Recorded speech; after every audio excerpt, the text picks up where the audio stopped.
সেই প্ৰয়াত হৈছিলে ঠিক তেতিয়া মই লিখিছিলোঁ আৰু তেখেতৰ স্মৃতিত মই এই কবিতাটো উৎসৰ্গিত। নুমাও বুলিয়েই নুমাই থাকিল একুৰা জুই, যিকুৰা জুইৰ ৰক্ত শিখাত উদ্দীপ্ত হৈ আছিল জীৱন জীনাৰ পথ, যি জুয়ে পোহৰাই ৰাখিছিল অসংখ্যজনৰ অমানিশাৰ বাট, সেই জুয়ে দেখোন হেৰুৱাই পেলালে জীয়াই থকাৰ বাট।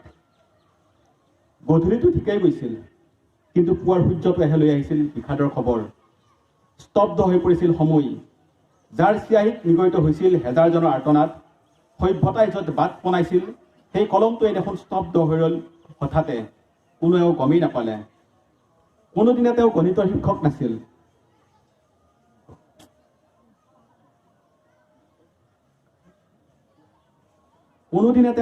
শিক্ষক নাছিল, অথচ কিমান জটিল অংকৰ সমাধানৰ সূত্ৰ আছিল তেওঁ।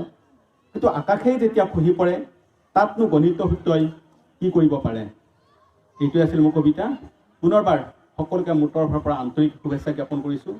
ইয়াত যিসকল বয়োজ্যেষ্ঠ আছে মোৰ আন্তৰিক শ্ৰদ্ধা জ্ঞাপন কৰিছোঁ, আৰু মোক আপোনালোকৰ পোহৰৰ জয়গান গাঁৱৰ এই অংশীদাৰী হোৱাৰ কাৰণে, সুযোগ দিয়াৰ কাৰণে অনুষ্ঠান আয়োজক মণ্ডলীক মোৰ আন্তৰিক শ্ৰদ্ধা জ্ঞাপন